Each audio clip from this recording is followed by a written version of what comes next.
Okay, Kieran. So right now we'll be going into your balance assessment test. Okay.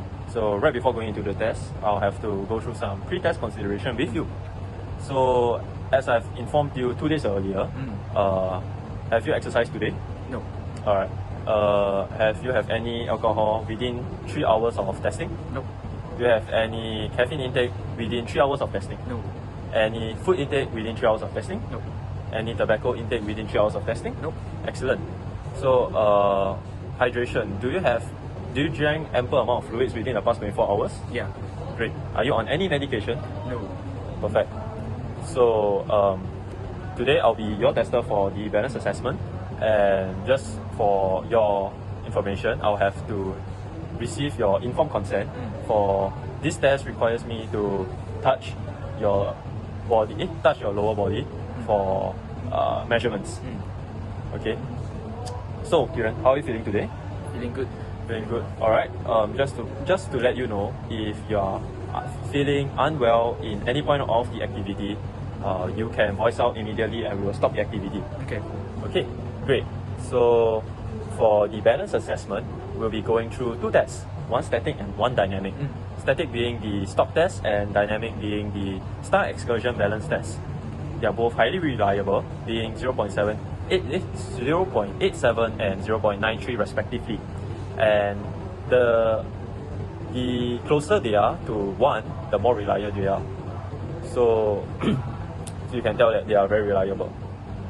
So the advantages of doing these tests would be they provide us with information regarding your postural sway, weight distribution, and your ability to shift the center of pressure to maintain your balance. So in other words, balance is useful for you as it helps you to reduce the chances of you falling over. This can help you in preventing injuries in your future when you're doing your activities of daily living and even in sports. Okay. So with that being said, let's move on to your balance assessment. Got it. Alright, Kieran.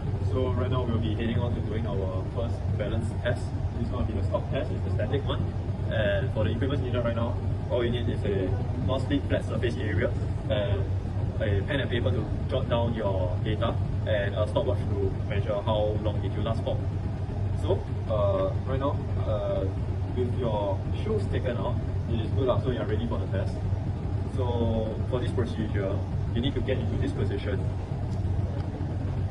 So first you put your hands at your waist, and then you keep your non-balancing foot on the inside or the inside knee of your balancing foot, and you will raise your heel as I tell you to raise up.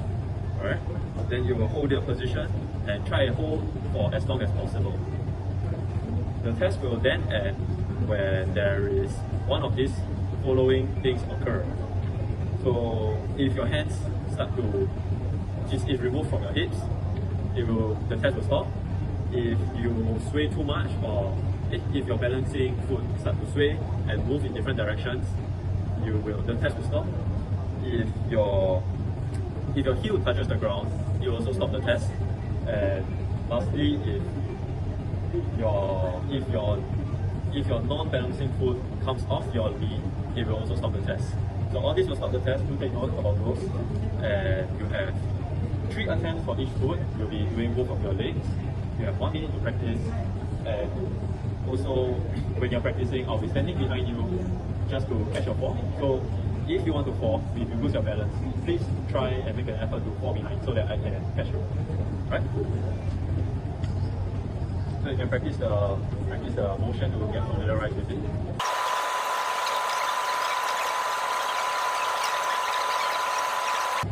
Alright, that's about 1 minute of practice. Are you ready, Kieran? Yes. Alright, which foot are you starting off with? Start off with my left. Okay, so when I say go, you may raise up your heel. Okay, ready, set, go.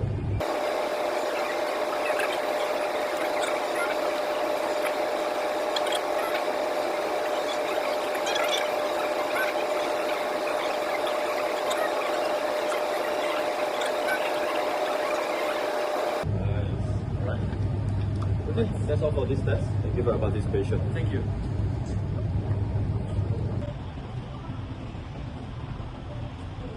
Alright, Kieran. So right now we'll be going into doing our dynamic balance test, and the test that you're going to be doing now will be the star excursion balance test. So before the test begins, I will have you to lie down in supine position later on with your feet hip width apart. So there I'll palpate your anterior superior iliac spine all the way and measure it to your malleolus to get the length of your foot, of your leg. This is important because everybody's leg is different, and in order to get an accurate result, I'll have to normalize the data with your leg length to get an accurate reading. Right, so yeah, let's get on.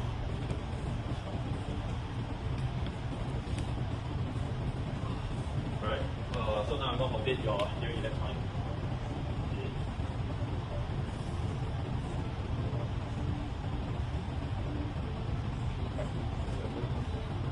So now we'll do it for the other side.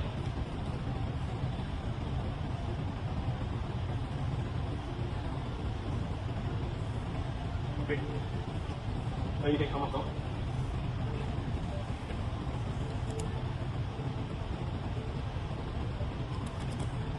So, how this test works is that you'll be standing on one leg at the center of the grid, and then you'll have to put all your weight on that balancing leg while you try and reach out to the furthest point without putting any weight on the reaching foot. And you have to repeat that for all 8 directions.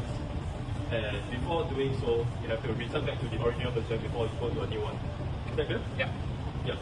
So I will.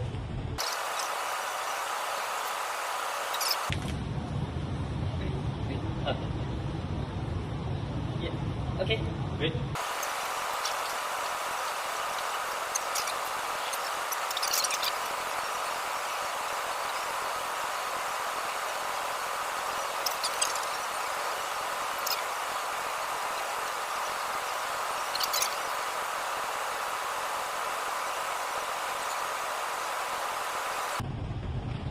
Alright, Kieran.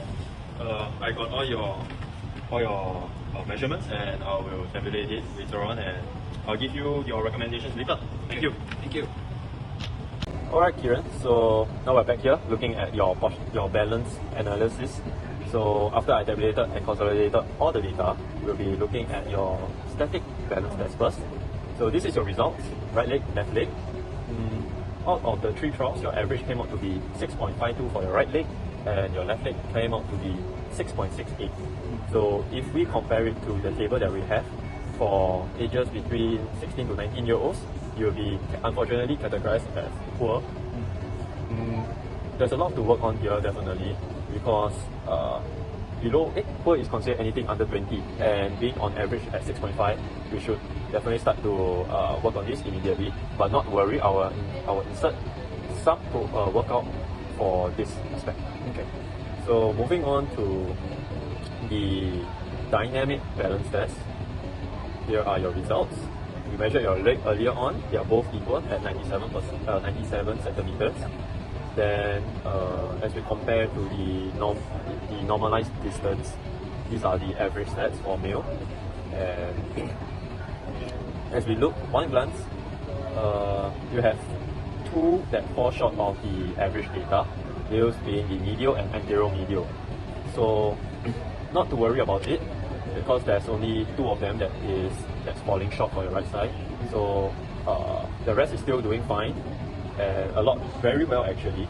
So I will definitely keep this into consideration when I'm trying to make a workout plan for you. So as we look at your left leg, same thing. Your medial and anterior is also the ones that are slightly lagging, and now we have an extra one that is the posterior medial. But if we look into the data for male, posterior medial, they are just lacking by 0.03. So possibly if you just stretch a little bit, you'll just be within the average. So not to worry about that one. I'll just keep in mind that your medial and anterior is slightly weaker for both legs, and I will work on it. Okay. So yeah, thank you for participating in this analysis. Thank you.